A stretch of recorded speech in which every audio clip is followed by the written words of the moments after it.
Alright, what is up, my friends? I hope you've been enjoying the Magic we've played so far. We're here to the 5th and final match here with Mardu Pyromancer. We won the die roll, and we're on the play. Let's see if we can fight for this 3-2, right? We're 2-2 right now, and hopefully we can make it there, right? So this hand, a lot of cheap interaction.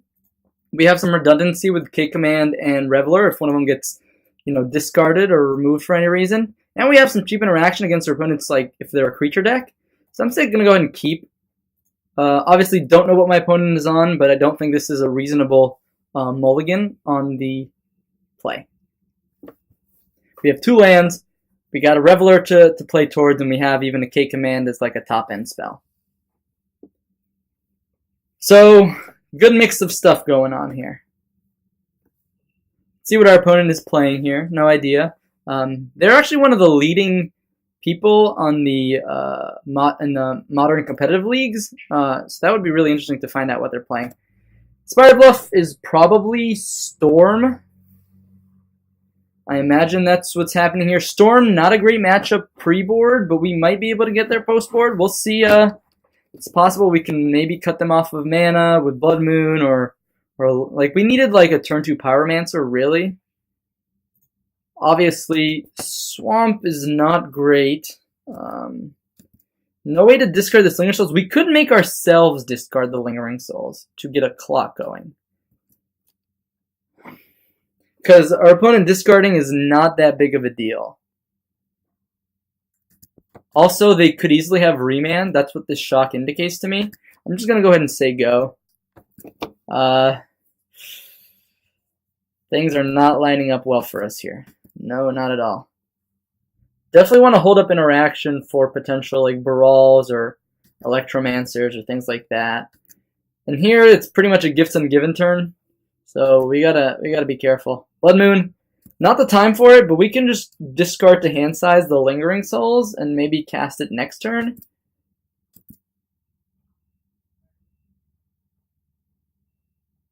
Yeah, here comes the gifts and given. Yeah, no disruption. We had a hand that was good against creature decks, not necessarily good against Storm. If we can keep them off of, say, their Electromancers and the like, we might be able to grind this game out. If we draw, the issue is we need a combination of discard spells and lands. So I think here we want to go ahead and make them pitch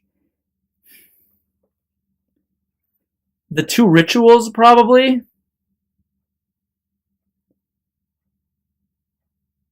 Although maybe we can pitch Manamorphose Ritual, give them the Past in Flames, make them tap out for it.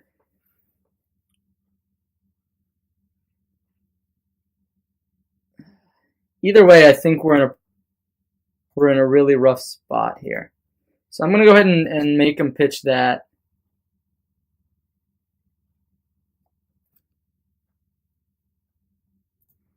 Discard the Lingering Souls.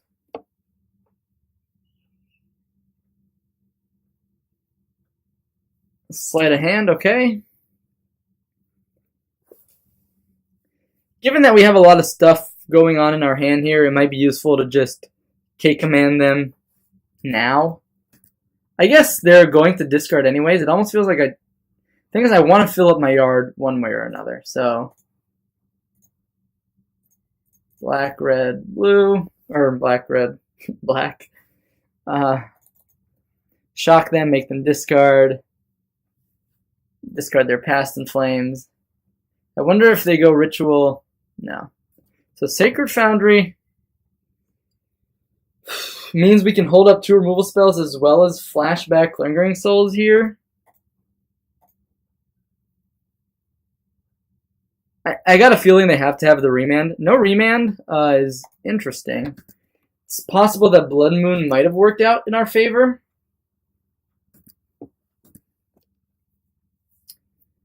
But here we're holding up 2 removal spells. Alright, now they're going for another Gifts Ungiven. Now, once again, we want to make them pitch rituals, right? Because the worst case scenario here is they can go off without their storm creatures. that reduce their cost reducers. So we want to be able to just make sure to kill all their creatures. Grape Shot, huh? Well, it's kind of a free spell here, Grape Shot, right? Which is pretty annoying. It clears up our spirits. It means our clock is slower. I still think we want to bin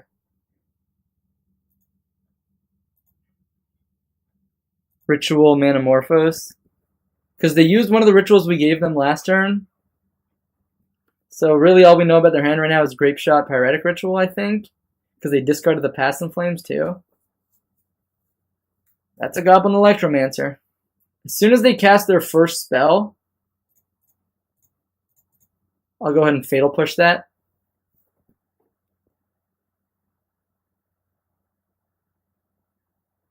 Do I want to respond to this Pyretic Ritual? Probably, right? Maybe not. Maybe I wasn't supposed to.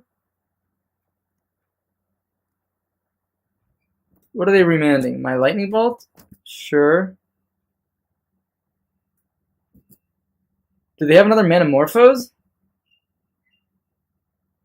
Okay. Desperate Ritual. They're up to 6. Oh, wow. Oh, wow. And they even have the Manamorphose. So I think we're dead here. I think we are deterministically dead. We're going to let our opponent show us that they know how to play their deck. Actually, we're going to go ahead and concede now. If you don't know what Storm does, is they just flashback Past in Flames. And now they're going to cast all their instants and sorceries from the graveyard. They're going to get their Storm count up to, at least 18. And then they're going to Grape Shot us with this card right here, which copies itself for every spell cast before it. So, we are dead. Let's go ahead and pack it up. Let's go ahead and reconsider how we might want to sideboard here. Definitely want Kumbal. EE is interesting for what's their face? The Empty the Warrens. Leyline of the Void is very important. It's graveyard hate. And Molten Rain might be better than Blood Moon, but I'm not sure. I think Molten Rain's okay. If we can get them stuck on lands. I definitely don't want Blood Moon. Don't think I want most of my K commands. And Dreadbore seems pretty weak here. I want to keep my cheap interaction. Kumbal is definitely coming in. Ley lines are definitely coming in. Probably want to cut just all my K commands. They're just not that good. Engineer Explosives, probably, and we want access to that. And we just want to be lean, low to the ground. Terminate kills their storm creatures at instant speed, so I don't think it's the worst. And Lingering Souls is obviously a clock. We need to be able to have a clock in matchups like this. So overall, let's take a look at our configuration here and make sure it's what we want. Do we want Molten Rain, set them back on mana? It could make life difficult for them, if we go Inquisition and then lead it into a Molten Rain. And it fuels Battle Merfolk, but it is expensive, and I don't know how often we'll be able to just kind of use all of our mana in a matchup like this. We'll be holding up our cheap spells usually.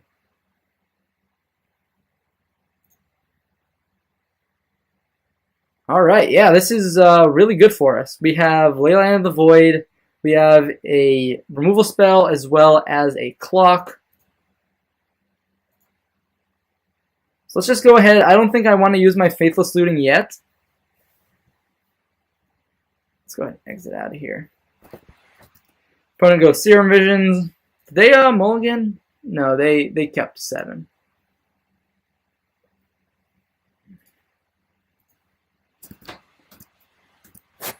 Let's go ahead and get a Blood Crypt here. Blackleaf Cliffs, sure. And here we go ahead and play Young Pyromancer. Opponent went one top, one bottom with their Scry. So that means they're drawing something that they want here. I wonder if they just Grape Shot my Young Pyromancer right away. Yep, I guess so. I guess they really... Oh my gosh. Yeah, that seems great. Let's go ahead and fetch up a Sacred Foundry here. And just slam that.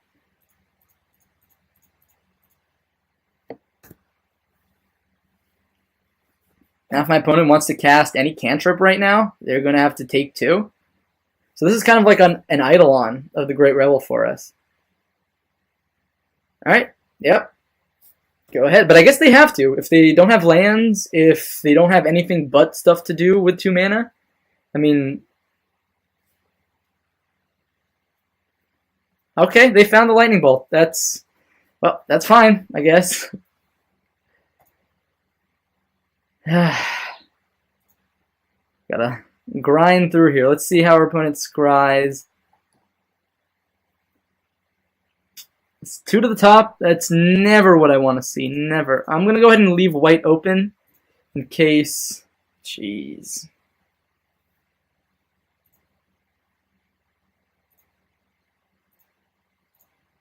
Yeah, I think I'm okay going shields down for a turn here.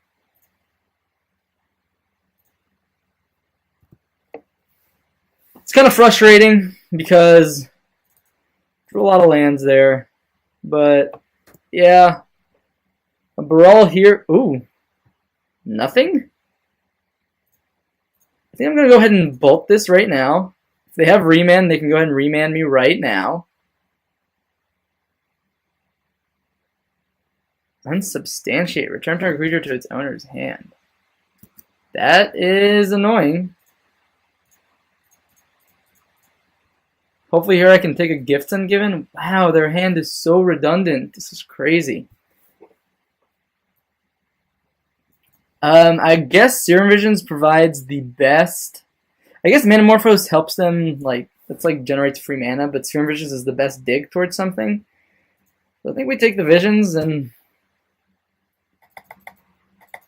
hope we draw something relevant here. I mean, we drew a good amount of hate, right? There's not much we can do about that. Manamorphose is free mana plus free draw. Sleight of Hand gets cast.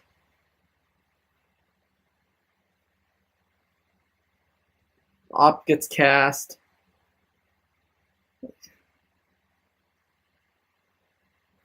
I guess this is a card worth getting into play. Let's see, 1, 2, 3. 1, 2, 3. Yeah, I mean, we can still cast a Reveler if we draw it, but I'm going to go ahead and just make sure I get a clock here that's as fast as possible. Alright, that's a free Manamorphose, generates an extra mana. Them generating a red mana here does scare me a little, because it means that they're not necessarily digging, and that they have what they want in hand, like a Grape Shot or an Empty the Warrens ready to go. And an Engineer Explosives is kind of awkward here, because if they... Oh, wow. That just perfectly... Oh, no, I guess we're left with 1 Spirit. Opponent probably wants to attack with Baral here. We're not going to block. We'll trade 1 damage here.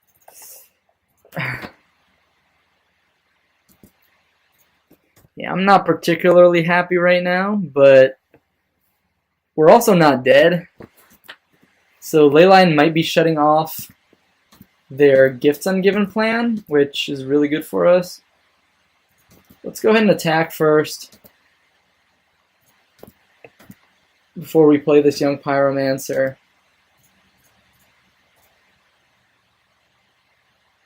If they have a remand, they can go ahead and remand me. They could try to gift here. I will obviously give... They can make like a value pile, obviously. They have another Grape Shot. Lightning Bolt. Yeah, alright, a lot of disruption here. It's weird. They have a lot of disruption, but that means their combo is a little less... Oh, God. I'll play the land. It does mean a Reveler turn might mean we can cast things with that in the same turn. No, no. That is so good here. They found another Pieces and a Gifts Ungiven. Jeez. They put... What they put? They put Gifts Ungiven... No, sorry. Gifts Ungiven and Piece of the Puzzle into their hand. Yep, so... We know 2 of the cards in their hand. Yeah, the first Pieces Finds Echoing Truth. Jeez. God help me. God help me. I need to find some action. I've been flooding a lot this game. Let's see. They reveal those 5 cards.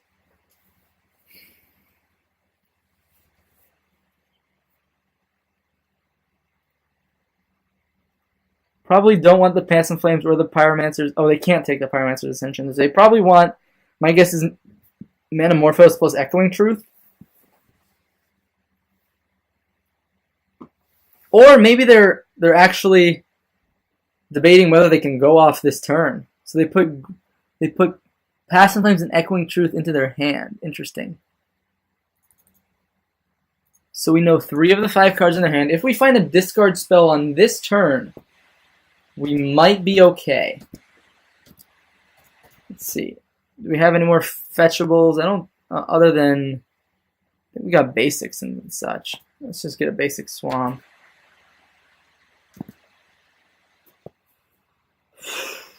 Okay. If they want an Echoing Truth,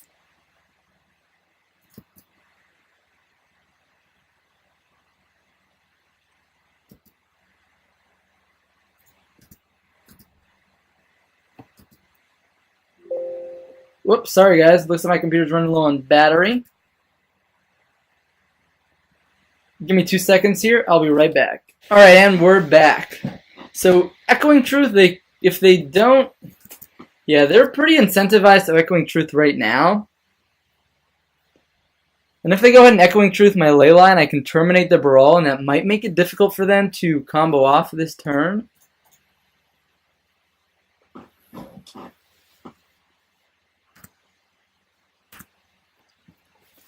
But knowing Storm, they always have the redundant Brawl.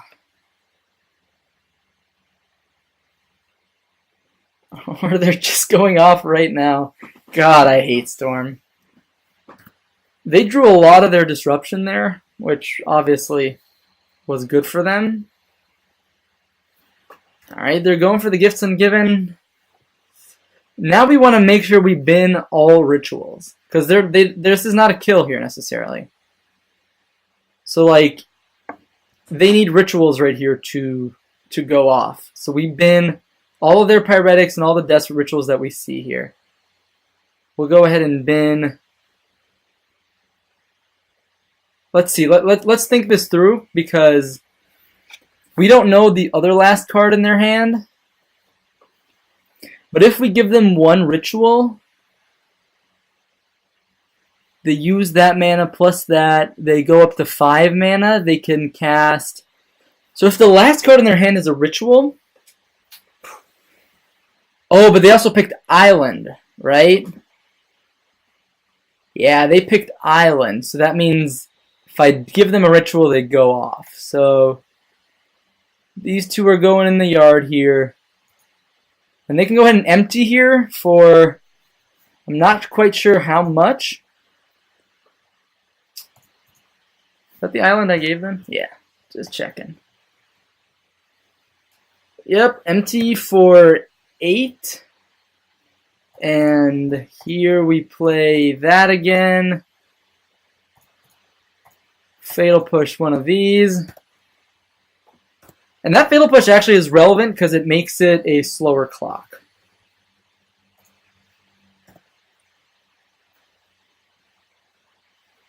One's going to attack all here. We'll block 1. I think Bedlam Reveler is probably one of our best draws here. So again, we have 2 turns here to find and engineer explosives. Just kidding. We probably don't. And they found a bolt. So we don't have all the time in the world. They put Manamorphose. So they put Lightning Bolt and Opt into their hand. They use the Opt right now. They play a land. We know 2 of the 3 cards in their hand. Wow, Bedlam Reveler. Will it be enough? How many instant sorceries do we have in the yard? We have 1, 2, 3, 4, 5.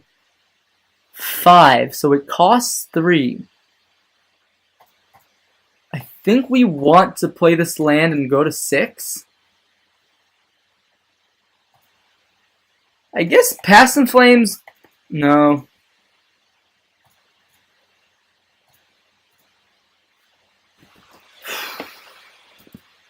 Engineer explosives one time.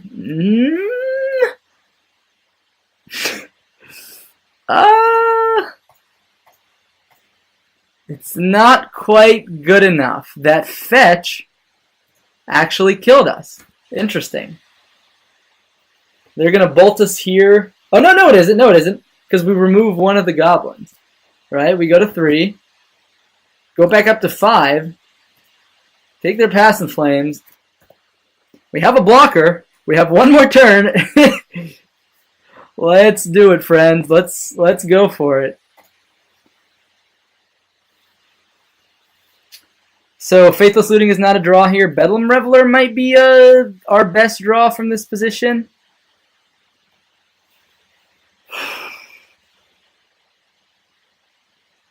All right, that's a Brawl. So then that's a Lightning Bolt. I guess we'll go ahead and attack. Wow, if they didn't draw that Brawl, we would have had lethal here.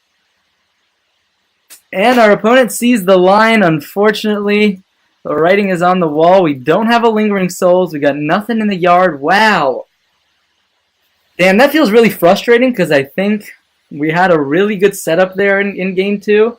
But our opponent just, well, they drew hot. They drew hot. Yeah, anyways, no Engineering Explosives, no nothing. Let's go ahead and pack it up here, right? We lost that game. And unfortunately, we got a disappointing 2-3 in this modern competitive league. But go ahead and stick around and let's talk about our closing comments. I'll see you guys soon.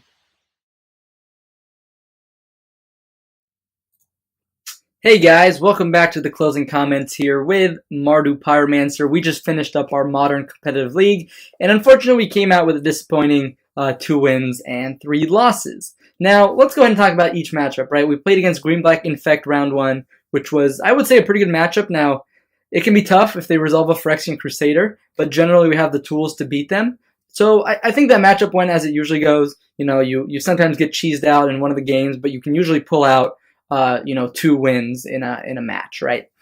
Then Greenback Infect has been picking up steam recently, so I don't necessarily think it's something we should be concerned about. We know we have a pretty good matchup as it is, but it's possible that we should be going back to the 2 Engineer Explosives in the sideboard here. Let's go ahead and get the sideboard view slightly better for you guys. But it's possible that 2 Engineer Explosives is just better to answer kind of problematic permanents. Anyways, Green-Black Inflict, I would say, is a good win for us. Then we played against the Mirror, the Mardu Pyromancer Mirror, and we had some rough mulligans. I think we mulliganed to at least 6 both games, maybe even to 5, which is really unfortunate in those grindy games like that. Yeah, I think we mulliganed to 5 in game 1. And then game 2, the matchup gets really lopsided. Like, if you draw your Leyline of the Void and your opponent doesn't, the games are so different from each side, right? It doesn't really feel like a mirror match anymore. It really feels like one deck is, firing on all cylinders and the other one is not doing anything. So we really rely on our graveyard. It's possible that I should have sided in both of my wear tears because it's pretty clear that in the mirror, your opponent usually sides in, 1 or 3 to 4 Leyline of the Void.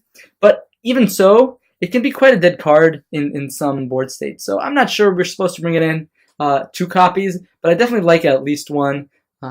Yeah. And especially game 1 lined up really poorly because, obviously we're a Blood Moon deck, very clearly, but our mana base in game 1 did not line up well as a Blood Moon deck. We had, double Blackleaf Cliffs, and that means we had to Inquisition our opponent, and instead of taking, a Cake Command or a Young Pyromancer, we had to take a freaking Blood Moon, right? And so that really set us back, and then we drew, 2 Blood Moons in a row after that, so it was some justice there. I don't think every game goes like that. Obviously, there's some back and forth in the mirror. But definitely the games where Leyline shows up and Leyline doesn't, you get very different experiences. Game 3, we played against humans. I think we had a really close game there. In game 3, I made a suspect choice with my Inquisition. I think that was probably my only possible misplay. But again, it's not necessarily a misplay if you think your opponent's just going to draw lands, right? Attacking their Noble Hierarchs is not necessarily the way to win in that matchup. Sometimes you need to attack their action spells and leave them with basically nothing in hand. However, we already knew we had Blood Moon in hand. It's possible that attacking their mana sources is correct if you already have Blood Moon in your hand. But I don't know. It's tough. It's tough to say. And I think moving forward, I'll reconsider those different lines of play. But I don't think humans is a bad matchup necessarily, but it's definitely close, as you saw, as we took it to Game 3 and had some pretty close games. Game 4, we played against Mono Green, Tooth and Nail. So that's kind of like a free roll, right? I mean, that's kind of a free win. Sometimes you run into those kind of decks in Modern where, yeah, they can go off pretty crazy sometimes, but their percentage of going off is obviously much smaller than, say, like the real menaces of the format, like Storm and Ironworks combo. So definitely, like, if I'm going to face like a deck that wants to have like a critical mass of mana, I'd rather face Mono Green. As you saw, they didn't have many ways to answer us, and they didn't have an I win button on the spot ready to go. And we even played tightly in Game 2 where they almost got us, but then we had the right removal spell at the right time, and then we attacked for a lethal. Then Game 5, we were up against Storm. Honestly, I don't think Storm's that great of a matchup. Obviously, look, they drew their interaction at the perfect time. We looked at their hands, they dug for their interaction, and they found it. And obviously, they play, 2 to 3 Grape Shot. They play 3 to 4 Lightning Bolt post board. So it's not crazy that they draw their interaction, but I do think that games go a bit differently when you resolve that come ball, and they don't immediately have the Lightning Bolt for it. Overall, am I upset? Am I going to think about it too much? No. I think we have the tools to beat Storm. Is it an easy matchup? Definitely not. I think given a different set of circumstances, we could have won that second game, definitely, but it just did not line up well for us. And I think I covered everything I wanted to cover about the matches that went down. In terms of the deck list, Blood Moon was kind of awkward in certain times. Is it the best card in the deck? Definitely not. It can be clunky, and it can sometimes not line up well against what the opponent is doing. So Blood Moon is definitely not an auto include in this deck. It's possible that I may want to try out Liliana of the Veils. They could be interesting in the Blood Moon slots. We could try some Manamorphos in here. I think we want to establish first this is where we are with the deck in its current state. And we did a league with that, and we have a record with it, right? We have a 2-3 record. We're not happy with it. So what are we going to do to improve it? In my opinion, I think we should go closer towards the Jerry Thompson Reed Dukeless, play the more mid-range game, maybe not have the 3 Blood Moons main deck, and then maybe even consider some Manamorphos somewhere in the deck. And also, look, I'm not convinced Basic Plains is where we want to be in this deck. I think we want to have as many red sources as necessary, especially if we cut Blood Moons, and maybe even cut some of these white cards in the sideboard that don't always feel necessary, right? If you run into Tron, if you run into Ironworks combo, wow, Stony Silence does a lot of work. If you don't run into those decks, obviously, it doesn't do any work. So, it's really tough. It's a tough balance between what you want to have in your sideboard and how you want to configure your main deck. But overall, after the 3-0 run we had last week, and now we had this 2-3 run, feels kind of bad, but don't worry about it, guys. We're going to shake it off, and we're going to come back, hopefully in 2 days, with a more improved list, or maybe just a different list to see if it performs better in the meta. So stay tuned for that, and thank you so much for watching. If you stuck around for the last 5 matches, or any of the matches, last words here. Please consider liking or subscribing liking any of the videos or subscribing to my channel if you enjoyed the content. And if for some reason you didn't enjoy the content, please let me know what it is you didn't enjoy, and I'll do my best to improve on that in the future to make it a more pleasant experience for all of you down the road. Anyways, that's going to be our video series for today. Again, we'll hopefully come back in 2 days with another Mardu Pyromancer series with a slightly different build, so stay tuned for that. See you guys later.